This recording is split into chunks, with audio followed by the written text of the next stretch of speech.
افریقہ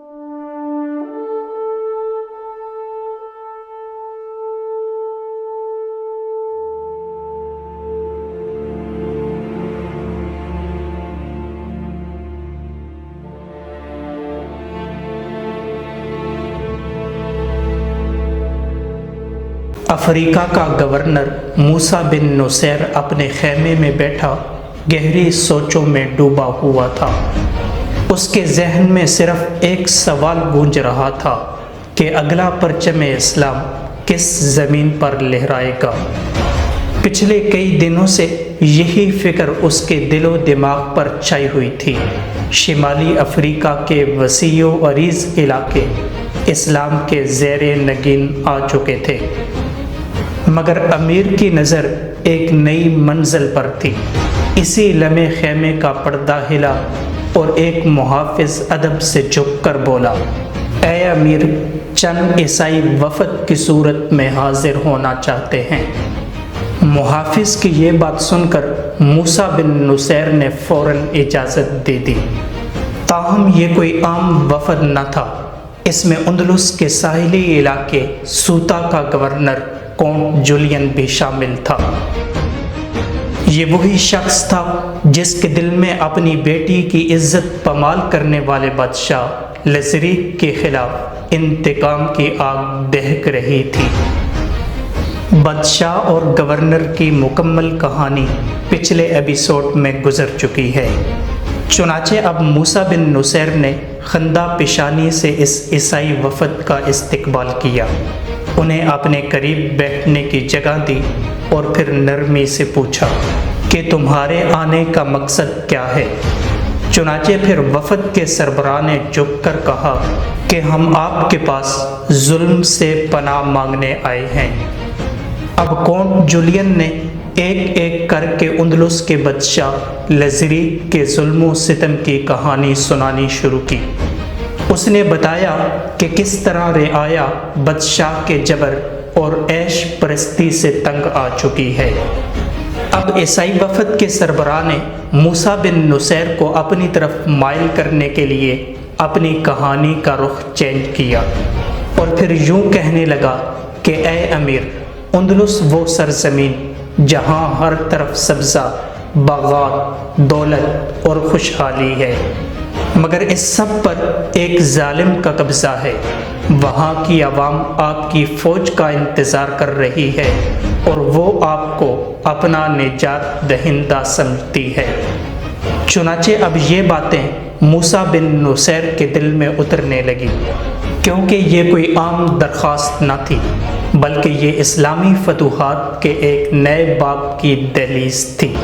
اب can't Julian نے یہ بھی وعدہ کیا کہ اگر عرب فوج اندلس کی طرف پیش قدمی کرے تو وہ راستے، ساحلی کمزوریاں اور لذریک کے لشکر کی کمزوریوں کا راز سب کچھ ہم آپ کو بتا دیں گے۔ چنانچہ عیسائی وفد کی گفتگو سن کر موسیٰ بن نصیر کے دل میں وہی سوال دوبارہ اٹھا جو کئی دنوں سے ان کے ذہن میں گونج رہا تھا کہ اسلامی پرچم اب کہاں لہرائے گا۔ مگر اب اس سوال کا جواب صاف دکھائی دینے لگا تھا۔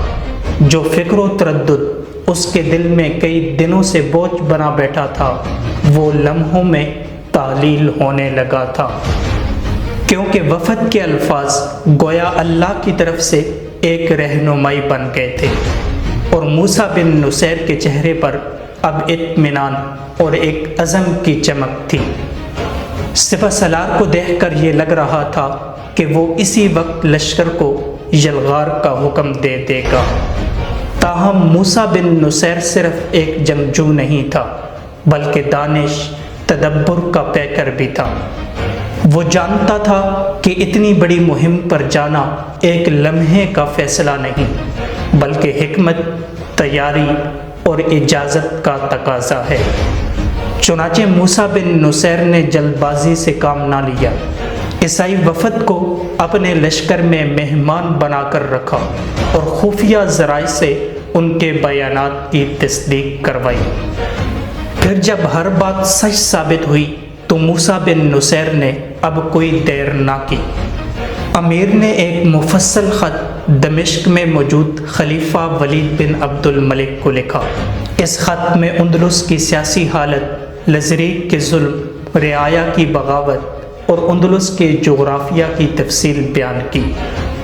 ساتھ ہی خلیفہ سے اجازت مانگی کہ سمندر پر اس سرزمین پر اسلام کا پرچم لہرایا جائے۔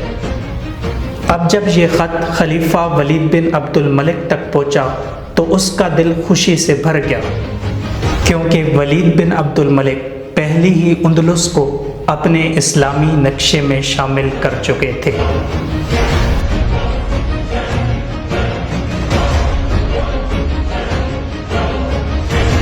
ناظرین، موسیٰ بن نصیر نے خلیفہ ولید بن عبد الملک کو خط ضرور بھیجا تھا، مگر وہ انتظار کے قائل نہ تھے، کیونکہ سپہ سالار کا دل کہہ رہا تھا کہ اندلس کی فتح اب قریب ہے۔ اس لیے انہوں نے پہلے ہی تمام جنگی تیاری مکمل کر لی تھی۔ لشکر کو منظم کیا گیا، بحری بیڑے کو تیار کیا گیا اور وفد سے حاصل کردہ معلومات کے مطابق حکمت عملی بنا لی گئی تھی، اور ساتھ ہی موسیٰ بن نصیر نے اپنے لشکر میں سے ایک ایسے کمانڈر کو بطور سپہ سالار چن لیا تھا جو تاریخ کا داڑا موڑنے کی پوری قوت رکھتا تھا۔ یوں پھر جیسے ہی خلیفہ کی طرف سے اجازت کی مہر ثبت ہوئی تو موسیٰ نے ایک لمحہ بھی ضائع نہ کیا۔ چنانچہ اندلس کی مہم کے لیے موسیٰ بن نصیر نے اپنے سب سے قابل، بہادر اور ذہین کمانڈر کا انتخاب کیا، اور وہ تھے طارق بن زیاد۔ کیونکہ طارق بن زیاد نہ صرف جنگی حکمت عملی میں ماہر تھا، بلکہ قوم بربر کا وہ سالار تھا جسے دل سے اسلامی روشنی نے منور کر دیا تھا۔ وہ حقیقت میں موسیٰ بن نصیر کا دایاں ہاتھ تھا، اور ایسا شخص تھا جو شجاعت اور قیادت دونوں کا پیکر تھا۔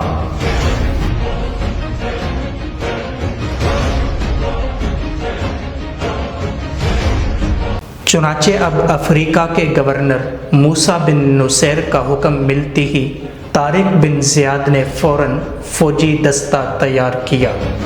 تقریباً 7,000 سوار منتخب کیے گئے، جن میں چند نامور عرب امراء بھی شامل تھے، مگر زیادہ تر فوج بربر جنگجوؤں پر مشتمل تھی۔ 4 بڑی کشتیاں تیار ہوئیں۔ یہ وہ لمحہ تھا جب اسلام کی فوج بحر ظلمات کی بے کرام موجوں پر روانہ ہوئی۔ اب اندھیری رات تھی، سمندر کی موجیں شور مچا رہی تھیں، مگر 4 بڑے جہاز سمندر کو چیرتے ہوئے یورپ کی سرزمین کی طرف بڑھ رہے تھے۔ ان جہازوں پر سپہ سالار طارق بن زیاد اور ان کی مختصر سی فوج اپنے سے کئی گنا بڑے دشمن سے ٹکرانے کے لیے تیار بیٹھی تھی، اور پھر کئی دن کی سمندری مسافت کے بعد یہ مجاہدین بحر ظلمات کو عبور کر کے یورپ کی سرزمین پر اترے۔ اب ان کے سامنے ایک نیا جہان تھا۔ دشمن کی فوج تعداد میں کہیں زیادہ تھی، اندلس کی زمین ان کے لیے اجنبی تھی، اور سمندر پیچھے راستہ بند کر چکا تھا۔ اب یہ وہ وقت تھا جب طارق بن زیاد کو اپنے لشکر کے حوصلے بلند کرنا تھے۔ چنانچہ سپہ سالار نے فوج کو ایک بلند مقام پر جمع کیا اور وہ تاریخی الفاظ کہے جو آج بھی سننے والوں کے دلوں کو جھنجھوڑ دیتے ہیں۔ سپہ سالار کا کہنا تھا، اے میرے مجاہدوں، تمہارے سامنے دشمن ہے اور پیچھے سمندر، اب واپسی کا کوئی راستہ نہیں۔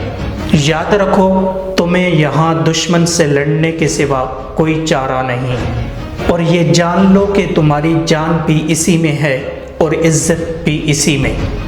اگر تم صبر اور ثابت قدمی سے کام لوگے تو تمہارے لیے یہی زمین جنت کا دروازہ بن جائے گی۔ دشمن کی فوج تعداد میں زیادہ ہے، مگر ساتھ ان کے دل دنیا کی محبت سے بھرے ہوئے ہیں، مگر تمہارے دل اللہ اور اس کے رسول کی محبت سے سرشار ہیں۔ یاد رکھو، اگر تم نے آج قربانی دی تو آنے والی نسلیں تمہیں سلام کہیں گی۔ میں تمہیں حکم دیتا ہوں کہ صبر کرو، ثابت قدم رہو اور اللہ کے دین کی سربلندی کے لیے اپنی جانیں قربان کر دو۔ یقیناً تم جیتو گے اور اللہ کی مدد تمہارے ساتھ ہوگی۔ تاریخ کہتی ہے کہ طارق بن زیاد نے اس خطبے کے بعد اپنی فوج کے پیچھے موجود کشتیاں بھی جلوا دیں تاکہ واپسی کا خیال ہی دلوں سے نکل جائے۔ گویا اب عرب فوج کے لیے دو ہی راستے بچے تھے، یا تو فتح حاصل کرو یا پھر شہادت پاؤ۔ چنانچہ سپہ سالار طارق بن زیاد کا یہ عزم، یہ ولولہ اور یہی جرت تھی جس کی وجہ سے 7,000 کا لشکر لاکھوں کے مقابلے میں پہاڑ بننے والا تھا۔